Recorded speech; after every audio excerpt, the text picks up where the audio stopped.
व्यास जी के पास कथा है पर उसका प्रचार करने वाला नहीं है, आचार नहीं है। बहुत सारे विद्वान हैं वृंदावन में भागवत के और अद्वितीय विद्वान हैं, पर वो भागवत का प्रचार नहीं कर पाए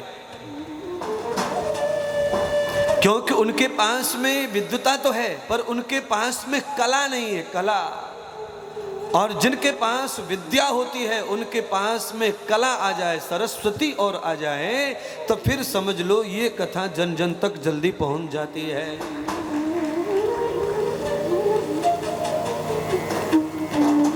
फिर तो उन विद्वानों से आजकल जो बच्चे बच्चियां कथा कह रहे हैं कि नहीं, फिर वो भी वही अच्छे।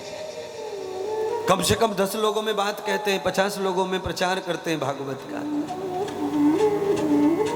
पर बच्चे और बच्चियों की कथा आगे चल के खत्म हो जाएंगी। विद्वान की जो कथा है वो लंबे समय तक टिकेगी, पर विद्वान की कथा को सुनने के लिए श्रोता मजबूत होना चाहिए।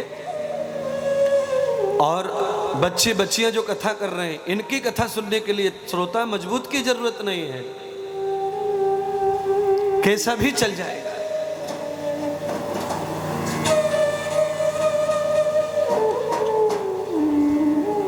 क्योंकि माल को पचाने के लिए भी व्यायाम करना पड़ता है। बादाम खाओ, काजू खाओ, घी पियो, दूध पियो, तो वो पचेगा कैसे? पचाने के लिए तो कसरत करनी पड़ेगी, तो मजबूत व्यक्ति चाहिए ना। किसी आदमी को रोटी पचती नहीं है, उसे घी पिला दो, क्या करेगा वो? बताओ।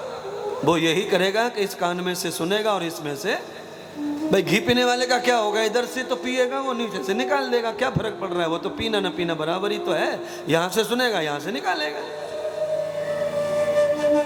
इसीलिए विद्वान के पास में कला होना जरूरी है, जो डाल तो देवे पर निकलने नहीं देवे श्रोता के पेट में से, पचा देवे और उसका घर बना देवे और श्रोता उसका दीवाना हो जाए, श्रोता उसके प्रति प्यारा हो जाए, श्रद्धावान हो जाए। भाई कुछ भी कहो, कथा तो उन महात्माओं की ही अच्छी लगती है, कथा तो उनकी ही प्यारी है, वचन तो उनका ही स्वस्थ कुछ करता है। तो आदमी के अंदर जब पाचन होगा किसी चीज का, तब वो मजबूती आएगी, खून बनेगा, बुद्धि बनेगी, विचार बनेगा, श्रद्धा बनेगी।